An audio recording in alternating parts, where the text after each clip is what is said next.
So, I used to really love those very first few minutes of a movie. You know, those blissfully peaceful ones that set the scene right before, say, the natural disaster happens, before the superpowers come out, before the fight, before it all goes so horribly wrong. That idyllic first scene brings us into the time and the place. Maybe the sun rises over golden cornfields and bright yellow school buses pick up laughing children. Or the city skyscrapers glisten while people in suits walk purposefully, talking on their cell phones and stopping into coffee shops. Everyone is just going about regular life, totally unaware of how everything is about to fall apart. I think the more stressed out or overwhelmed I am, the more I love these opening scenes. Normal life just going on as it should in the magic hour of morning light. When I'm stressed, I think I would probably watch a movie that was just a long, drawn-out opening scene. But of course, most of the time, for me at least, that would be way too boring. But when I'm stressed, just to watch people live a pleasant day of normal life, I'd pay at least $1.99. One of the trickiest binaries that faces religion is the idea, more so the juxtaposition, of the sacred and the secular, the extraordinary and the plain old ordinary, the meaningful and the mundane. And this idea that spirituality is about what is special and awe-inspiring and amazing, almost beyond belief, and that everything else is just the prelude or the pretext. Definitely not the main action sequence, what it's all about. But really, I have to say that I think to be a bit bored is a blessing. That everyday, repetitive, simple living is a gift. And I think we know that most acutely when we're in crisis. Those days when we would give anything to have a routine, to know what to do, to be on autopilot. I think maybe most of us can relate to feeling a little bit that way, at least when we're sick. And I know a lot of us have been sick this year.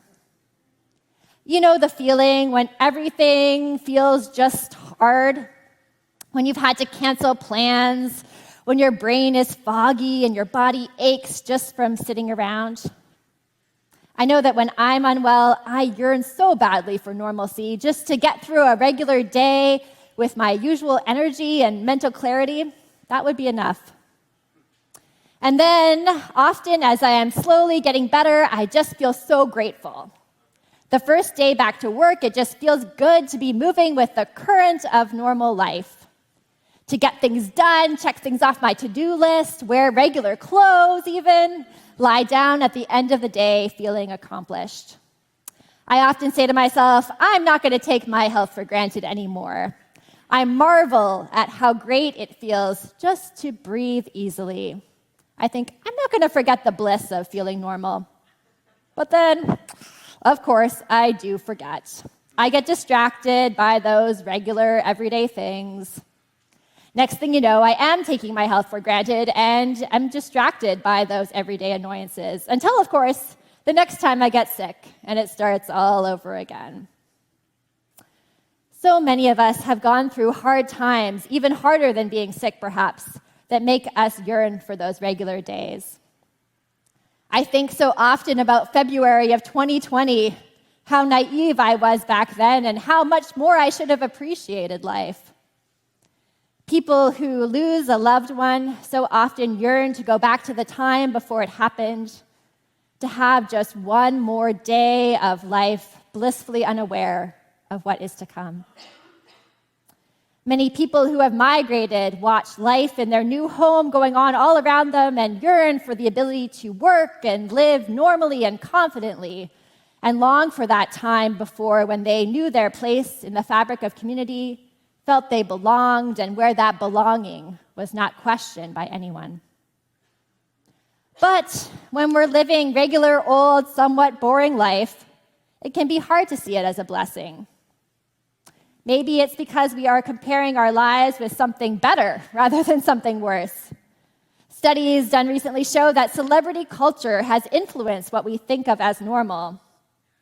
If we're not jetting off on a speedboat or flying to a private island, we think, well, our life, that's not so great. But if we were to compare, say, with most of the world's population, even with ourselves on our own hardest days, well, that perspective might show a different picture. Now, it's not to say that our daily problems aren't real and hard, but they might right-size a bit for our minds. In the story of the prodigal son, we see the older son, the diligent one who has stayed home to work, have so much to be grateful for in his everyday life. His close relationship with his father, his relative comfort, his future inheritance to come. But then, the one day his brother was celebrated, it was all no longer enough. But if he had compared instead with his brother being celebrated, but instead with the life of his father's servants, to the average people in his community who didn't have hired help, to the suffering his brother had just experienced when he ran out of money, maybe he would have felt a bit differently about his perhaps somewhat boring but still good life. All throughout the Bible, we have these stories of sibling rivalries, stories of comparisons and fights and birthrights that so often involve not being able to see one's own belovedness because of that pesky other sibling. And now to our readings for today, the Hebrew Bible, we have the story of Joseph. Joseph, who was favored by his father despite being the youngest. And we see this favoritism exemplified by a special coat given to Joseph by his father, which made his older brothers very jealous. But Joseph was the 12th child, really quite an inferior position in the family. All of his brothers, they did have more privileged roles, and they were doing quite fine, part of a powerful and important family. But the brothers couldn't deal with their jealousy, so they sold Joseph to become a slave and live in a foreign land in Egypt. But then disaster comes, and a famine happens, and the tables are turned. Joseph has risen to power just as he had dreamed. This is the dream that we heard today that Joseph had about the sheaves of wheat bowing down to him, which foreshadowed that he would become more powerful than his brothers. And that happens. His older brothers are starving, and they come to Egypt in great need. They are used to being well off and in charge, but now they are foreigners in a strange land begging for mercy. How I bet they wished they could go back to the normal days before, when their worst problem was a spoiled little brother. They likely saw what they had before the famine in a new light. But, in the words of the singer Alanis Morissette, so often you don't know what you got till it's gone. So easily we can feel threatened by the success of others, by the love others are shown. We think love is a zero-sum game, that more for others must mean less for us. Success for others must mean failure for us. But God's love, we know, like a parent's, does not lessen with each new child. The prodigal son's party, the youngest child's special coat, the blessing that is given to one sibling doesn't mean that the others don't matter, but how easy it is to feel that way. Regular, ordinary, peaceful life is a blessing. If not being the center of attention is your biggest problem, your life is probably pretty good. So many of our problems come from being threatened by the success we see, or at least we think we see, in others. And we know social media makes this so much harder. Rather than in biblical times when we might be able to compare our lives with our siblings or our neighbors or maybe even the local ruler or king, now we can compare with literally every person we've ever met. Or maybe more than that, even with those we don't know. But what we see so often isn't fully accurate.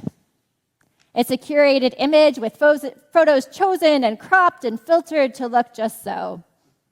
But even though I know we consciously know that, we can still have the sense that our lives are rather dull and pale in comparison with others, because we know the challenges of our own lives the best. We don't generally post photos of ourselves when we're feeling anxious or overwhelmed or angry or just doing the boring things of everyday life. Some of you will know that I got COVID not once but twice last summer, despite taking a lot of precautions, I will add. And I do tend to take my health for granted. I'm privileged, so I don't normally have to think much about my body. I just move fast and assume my body will do what I ask. Getting sick was hard. It was embarrassing.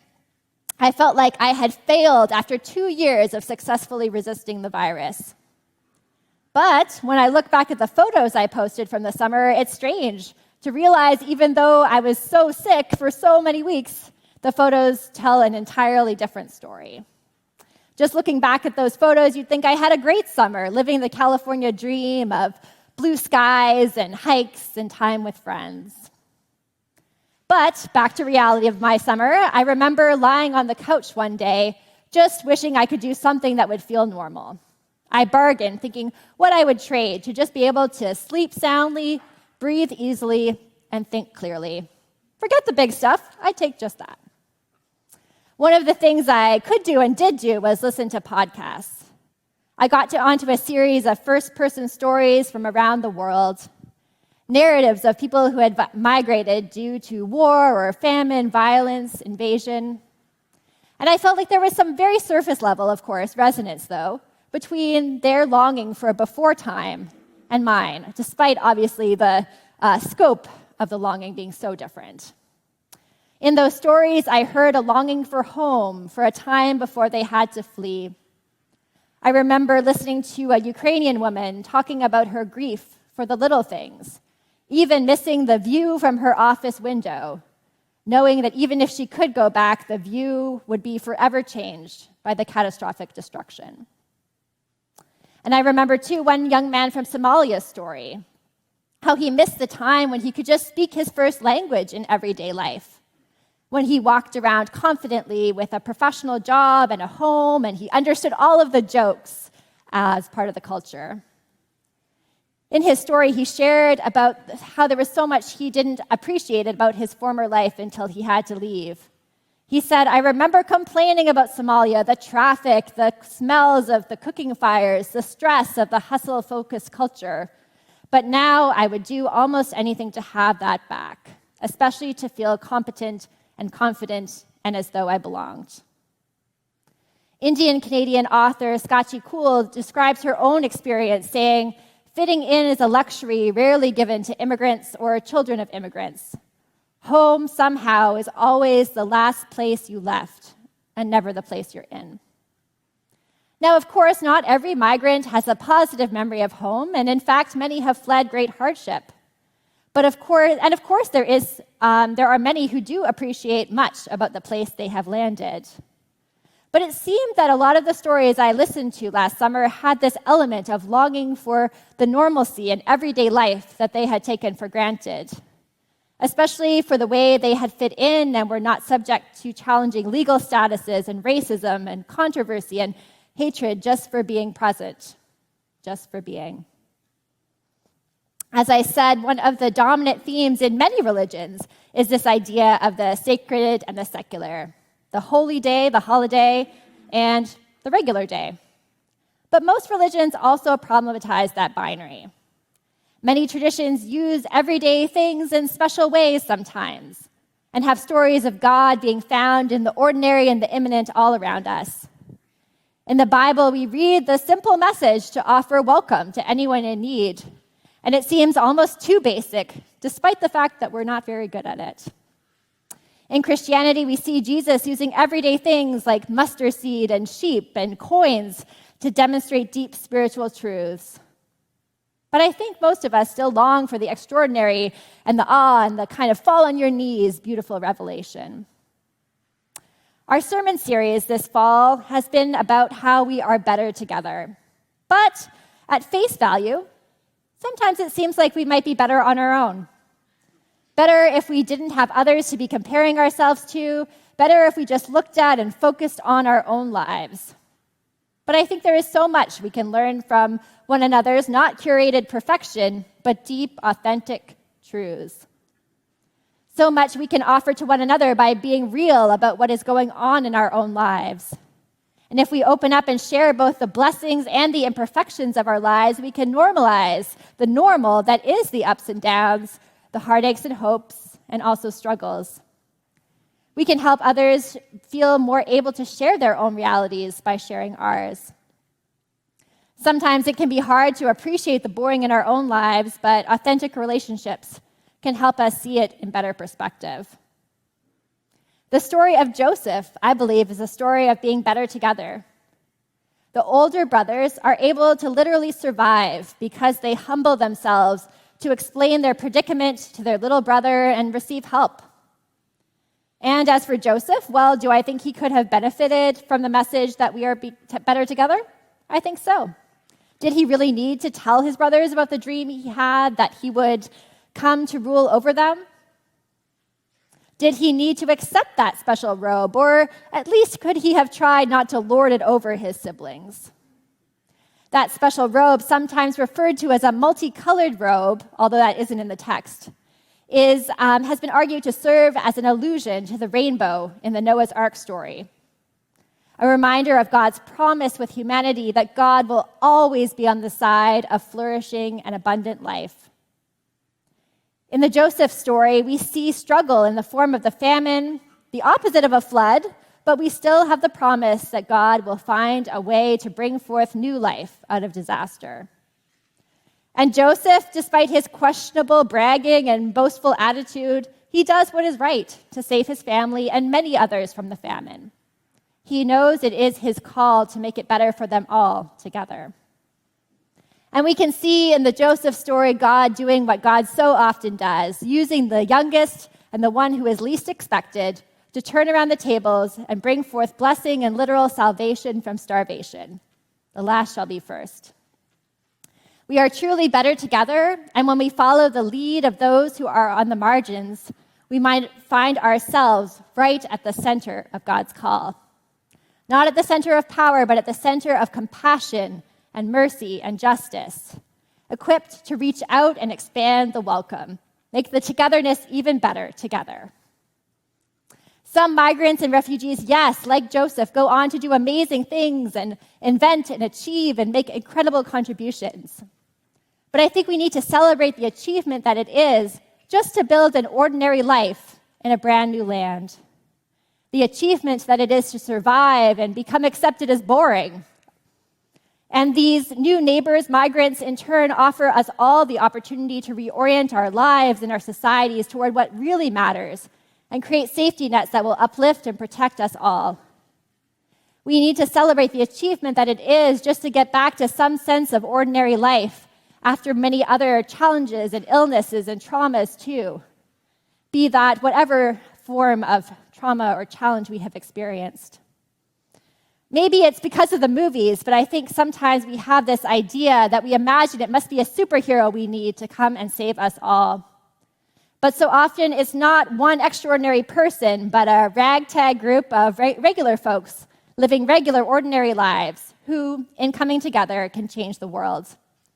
We know that Jesus' followers were not all that special or particularly smart, but in coming together and going out in pairs, and walking a path of humility and service, the world was forever changed.